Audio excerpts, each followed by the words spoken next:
Bab 26. Happy Reading All. Sementara itu di waktu yang bersamaan di sebuah kamar di dalam rumah mewah, ketiga anak kembar tersebut menyimak dengan baik rekaman kamera tersembunyi yang mereka pasang dalam ruangan kerja milik Arya yang terhubung dengan ponsel mereka. Dengan kecerdasan yang mereka miliki bukanlah sesuatu yang rumit untuk melakukan hal-hal sekecil itu. Kalau benar seperti yang dikatakan Om Zidan, berarti kita harus berusaha agar Mommy dan Daddy bisa bersama. Dan kita punya Daddy, teriak Kiano memotong ucapan Kiandra dengan wajah berbinar. Tapi kita harus merahasiakannya dari Mommy. Kanu mengingatkan kedua adiknya. Pasti Bang. Kiandra dan Kiano menjawabnya dengan mantap. Kapan kita ke kantor Daddy lagi, Bang? Kia ingin memeluknya lagi. Jangan sering-sering keluar rumah nanti nenek curiga dan melapor sama Mommy. Kanu mengingatkan kedua adiknya agar jangan bertindak menuruti emosinya, bisa-bisa rahasia mereka terbongkar. 1. Ajaran dari pria yang mengajari mereka dengan berbagai ilmu yang mereka panggil kakek tak pernah mereka lupakan, bahwa segala sesuatu yang akan kita lakukan jangan dalam keadaan emosi atau menuruti keinginan semata. Tetap tenang dan pikirkan apa yang akan kalian lakukan setelahnya. Jangan sampai lawan mematikan langkahmu dan kalian tidak bisa mundur ataupun maju. Di lain tempat, Arya yang sedang berbaring di kamarnya, semakin penasaran dengan ketiganya, ada rasa khawatir jika mereka benar-benar darah dagingnya. Arya benar-benar menemui jalan buntu. Arya terus menatap ponselnya berharap ada nomor yang tak dikenal menelponnya dan bisa dipastikan jika salah satu dari ketiganya yang menelponnya karena nomor yang ia berikan pada mereka adalah nomor pribadinya. Di satu sisi ia yakin 100% jika wanita malam itu adalah Queen, namun di sisi lain ada anak yang sialnya kembar tiga yang sangat mirip dengan iris matanya. Mata yang sangat langka menurut keluarganya, hanya orang-orang tertentu dalam keluarganya yang mewarisi mata sang kakak. Tapi kini kenyataan berkata lain, ada tiga anak yang memiliki mata yang sama dengannya dan sang kakek. Seingatnya ia tidak pernah meniduri wanita manapun sebelum dan sesudah peristiwa malam itu. Arya tak berani berpikir lebih jauh. Mungkin saja semuanya hanya kebetulan belaka. Lebih baik menunggu laporan Zidan. Malam kembali menyapa, baru saja Arya ingin memejamkan matanya, alarm di atas nakas berbunyi pertanda waktu makan malam. Sengaja ia memasang alarm seperti itu karena para art tak ada yang berani mengetuk pintu kamarnya, mereka terlalu segan pada tuan mudanya karena jarang berbicara. Arya kemudian keluar kamar dan langsung menuju meja makan yang sudah penuh dengan berbagai macam lauk pauk kesukaannya. Tanpa bersuara Arya menikmati makan malamnya dalam kesunyian hingga tuntas. Bima, makanannya dibawa ke rumah belakang aja, mubazir kalau dibuang. Petik 2. Baik, dan senyum Bima. Rasanya bagaikan mendapatkan jackpot jika mendengar suara tuannya. Bima adalah art yang mengurus Arya sejak kecil dan menganggapnya seperti anak sendiri. Hanya pada Bima Arya sering bercerita jika pikirannya tidak sedang mumet seperti saat ini. Kembali ke kamarnya, sejenak Arya duduk mengedarkan pandangannya melihat setiap sudut kamarnya yang rapi sambil memikirkan keadaan dirinya yang masih sendiri. Pertama kalinya ia memikirkan untuk memiliki seseorang yang bisa diajaknya hidup bersama merawat dan membesarkan anak-anak mereka. Terlintas wajah cantik dan anggun milik Queen. Tanpa Arya sadari sebuah garis melengkung menghiasi bibirnya. Hanya Queen yang bisa mendampingiku, batinnya kemudian membaringkan tubuhnya di kasurnya yang empuk. Perlahan mata Arya terpejam menembus dunia mimpi, dunia yang tak bertepi dengan berbagai cerita di sana. Bab 27. Happy Reading All. Mentari pagi memancarkan sinarnya yang keemasan, rasa hangat menerpa kulitnya sehingga memaksa Arya untuk meninggalkan tempat tidurnya dan segera membersihkan diri. Walaupun semalam kurang tidur tak menghalangi Arya untuk beraktivitas. Hari ini ia berniat mengunjungi perusahaan PT Raksa Abadi, ada berbagai hal yang ingin ia perjelas pada Queen. Untuk pertama kalinya Arya mengunjungi perusahaan tersebut karena selama ini pertemuan dengan perusahaan diwakili oleh Zidan. Selesai sarapan dan minum kopi, Arya kemudian keluar menuju mobil yang telah siap mengantarnya ke kantor. Selamat pagi, Tuan, sapa Pak Danang sedikit membungkukkan badannya. Selamat pagi Pak Danang. Setelah tuannya masuk ke dalam mobil dan duduk, Pak Danang kemudian perlahan menutup pintu mobil dan berlari kecil mengitari mobil lalu duduk di kursi pengemudi. Perlahan Pak Danang menginjak gas dan melajukan mobilnya untuk bergabung dengan pengguna jalan yang lain. Walaupun Arya seorang pemilik perusahaan tetapi ia tetap datang pagi-pagi seperti halnya karyawannya dan melewati pintu khusus yang langsung dengan lift jika ia datang terlambat untuk menghindari bertemu dengan karyawan wanita. Entah sampai kapan penyakitnya akan sembuh. Di waktu yang bersamaan, Queen juga tiba di perusahaannya dan menyapa dengan ramah setiap karyawan yang bertemu dengannya. "Selamat pagi Bu," sapa salah satu karyawan yang berpapasan dengannya. "Selamat pagi, semangat bekerjanya," iya, balas Queen tersenyum ramah. Setelah saling menyapa, Queen berjalan ke arah benda besi berbentuk kotak yang akan membawanya ke ruangan direktur di mana ia akan menghabiskan waktunya. Beruntung otak Queen bisa belajar dengan cepat sehingga perlahan perusahaannya mulai kembali normal, walaupun belum sepenuhnya seperti dulu. Tiba di ruangannya, Queen langsung disibukkan dengan berkas yang sudah menunggunya untuk diperiksa. Tak membuang-buang waktu, Queen mulai bekerja. Kekacauan yang ditinggalkan oleh Shirley membuatnya tak sempat mencarikan sekolah untuk ketiga buah hatinya. Tok tok tok. "Masuk," Queen mempersilahkan masuk tanpa mengalihkan pandangannya dari kertas-kertas di hadapannya. "Maaf Bu, ada telepon dari resepsionis, katanya Ibu ada tamu." Beliau mengaku ada janji tak ingin menyebutkan namanya, lapor Rio sekretaris Queen. "Gak apa-apa Mas Rio, suruh aja resepsionis mengantarnya," balas Queen menghentikan pekerjaannya. Seingatnya hari ini ia tidak ada janji dan sekretarisnya pun tidak membacakan jadwalnya yang berarti memang tidak ada jadwal apapun. Belum selesai memikirkan tentang tamunya yang tiba-tiba, pintu ruangannya kembali diketuk. Tok tok tok. "Masuk aja Mas Rio."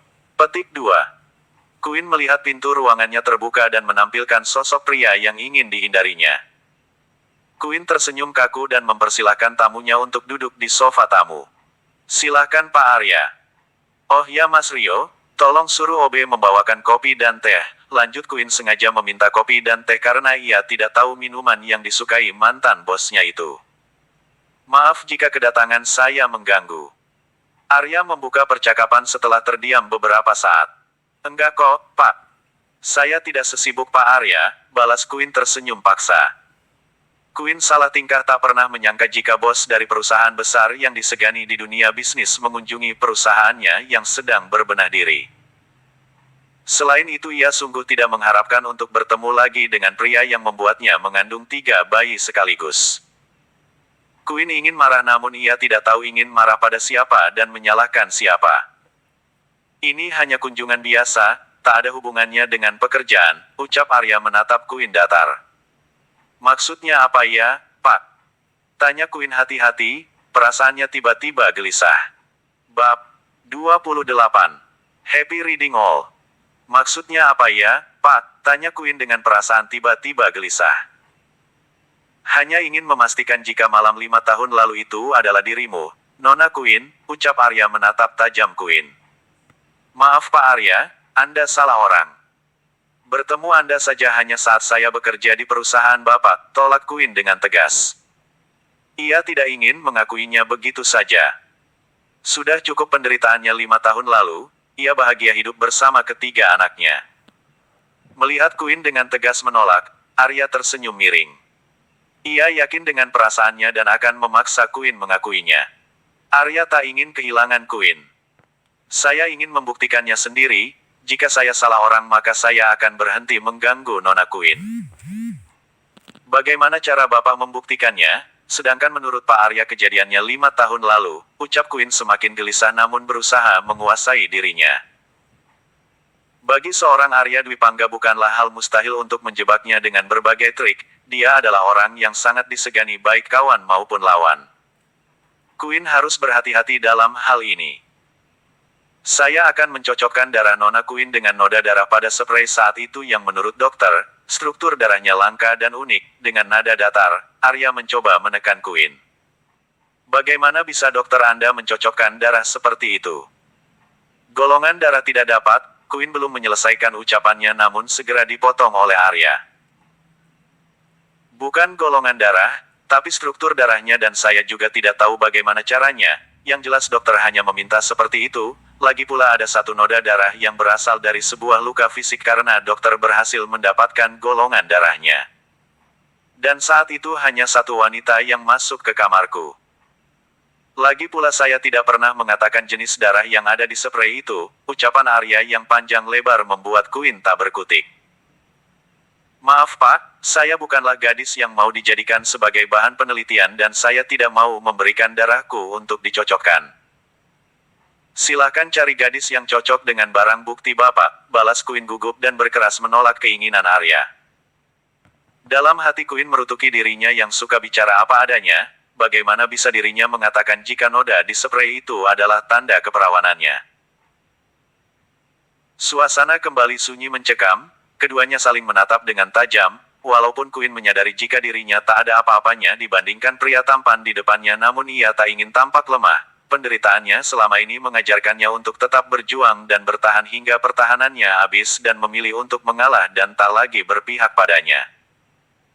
Sedangkan Arya menatap Queen sambil memikirkan cara untuk mengambil sampel darah wanita keras kepala di hadapannya tanpa melukainya. Ia tidak ingin melihat Queen terluka karena itu akan menyakiti dirinya juga. Berbagai pikiran di kepala Queen, ia tidak ingin pria ini mengetahui keberadaan anak-anaknya. Queen tidak ingin ketiga buah hatinya terluka jika ayah biologisnya menolak kehadiran mereka, mengingat mereka hanya melakukannya pada malam itu dan tidak pernah bertemu lagi selama 5 tahun. Wajar jika Arya meragukan mereka. Akan tetapi Queen tidak pernah berhubungan dengan pria manapun setelah malam itu. Queen hanya bisa memijat kepalanya yang mendadak pusing. Jadi kapan Nona Queen bersedia mengunjungi dokter keluargaku? Tanya Arya tak putus asa. Maafkan saya Pak, tapi hal itu tidak akan pernah saya lakukan, jawab Queen memaksakan senyumnya. Jika Nona Queen tidak bekerja sama maka saya pastikan bahwa wanita malam itu adalah Nona Queen. Petik 2. Terserah Pak Arya, saya tidak peduli dengan anggapan Bapak, balas Queen sengit. Baiklah kita lihat sampai di mana Nona Queen mengelak. Permisi. Arya keluar dari ruangan Queen dengan membanting pintu dengan keras sehingga Rio yang sedang sibuk terjingkat kaget. Bab 29. Happy reading all. Setelah pintu kembali tertutup rapat, tubuh Queen merosot ke lantai seluruh tubuhnya bergetar hebat, tulang-tulangnya terasa lemas tak mampu menahan bobot tubuhnya. Baru saja ia akan memulai semuanya dari awal bersama ketiga buah hatinya namun yang terjadi malah sebaliknya.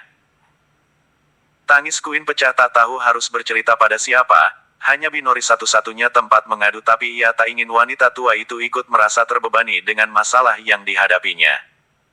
Permainan takdir macam ini. Mengapa hidupnya sedemikian rumit? Mengapa seolah takdir baik tak pernah berpihak padanya? Seharian Queen tidak bersemangat untuk melakukan apapun beruntung jadwalnya sedang kosong. Pertemuannya dengan Arya menghilangkan semangatnya.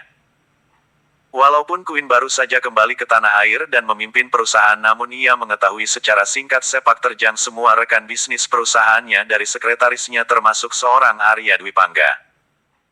Sesaat setelah Arya masuk ke dalam ruangannya, ia mendapati Zidan sedang duduk cantik dengan sebuah map di tangannya.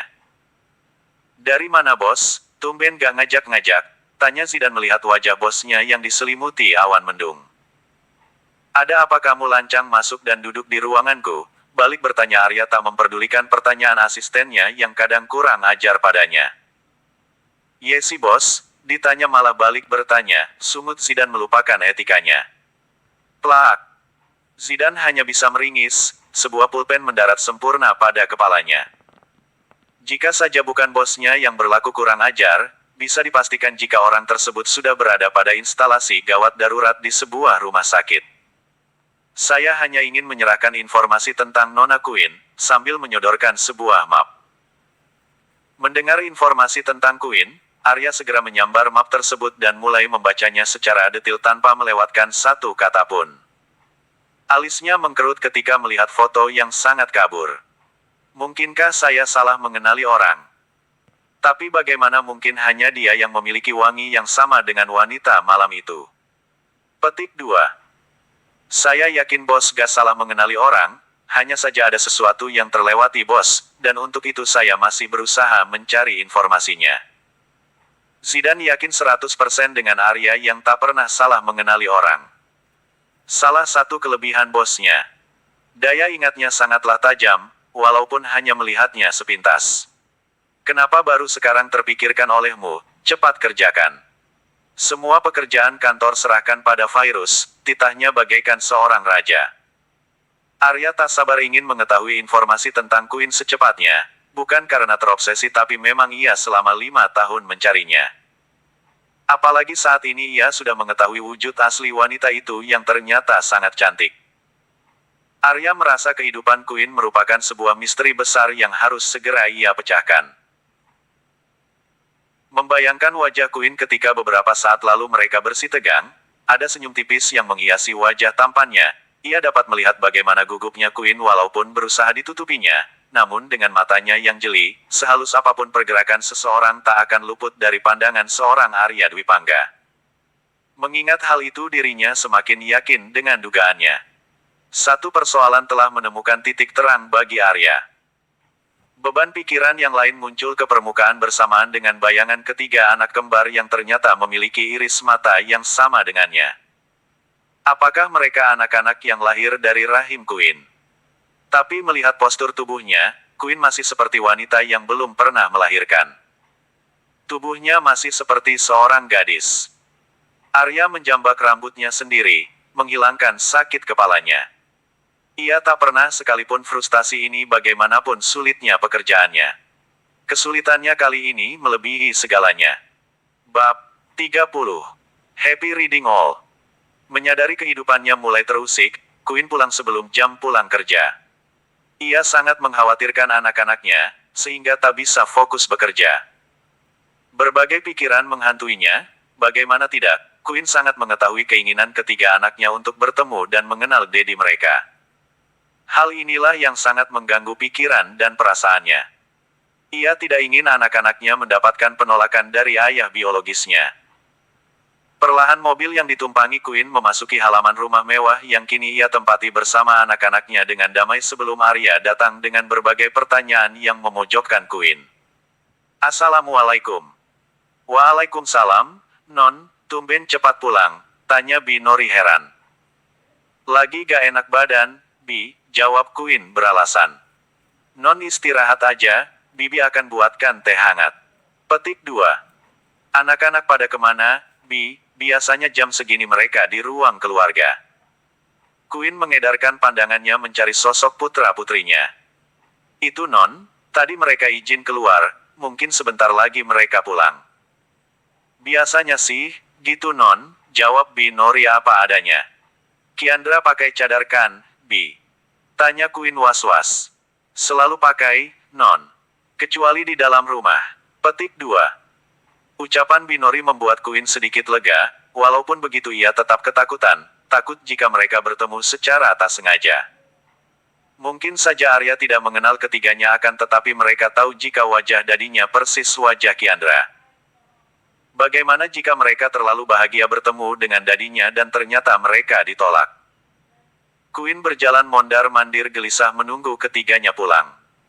Tak ingin kegelisahannya berlarut-larut ia segera menelpon Kanu. Drurt. Halo Mom. Kalian di mana sayang? Momi kan sudah berpesan jangan keluar rumah, dengan suara khawatir. Maaf Mom, kami jalan-jalan karena bosan di rumah. Petik 2. Pulang ya, sayang, Momi janji akan membawa kalian liburan, bujuk Queen. Beneran Mom? Oke kami pulang, teriak Kanu gembira. Queen sedikit lega mendengar ucapan Kanu. Ibu kota sangat kecil bagi Arya yang seorang pebisnis nomor 1. Bukan hal yang mustahil mereka akan bertemu. Semoga saja anak-anaknya tidak jalan-jalan di tempat umum yang sangat besar kemungkinannya mereka akan bertemu. Queen hanya tidak ingin batin anak-anaknya terluka. Akhirnya Queen menarik napas lega melihat ketiga buah hatinya berjalan beriringan memasuki rumah setelah beberapa saat cemas dan khawatir. Queen segera memeluk mereka dengan perasaan lega. Akhirnya kalian pulang, Momi sangat khawatir, ucap Queen mengelus sayang kepala mereka. Mom, kami hanya keluar sebentar, Lagi pula kami bisa jaga diri, balas Kiano cemberut karena belum puas jalan-jalan tapi abangnya memaksa pulang. Queen hanya menanggapi ocehan Kiano dengan senyuman. Sabtu pagi kita ke puncak, kalian mau kan?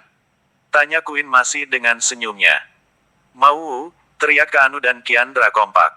Seandainya kita punya Dedi, cicit Kiano pelan namun terdengar oleh Queen. 1. Hati Queen bagai tertusuk paku berkarat mendengar ucapan putra bungsunya, pelupuk matanya menganak sungai. Hati ibu mana yang bisa menahan air matanya mendengar keinginan anak-anaknya yang tak mampu ia penuhi. Seandainya saja Kiano meminta sesuatu yang bisa dibeli dengan uang, ia akan berusaha memenuhi. Tapi apa yang bisa ia lakukan?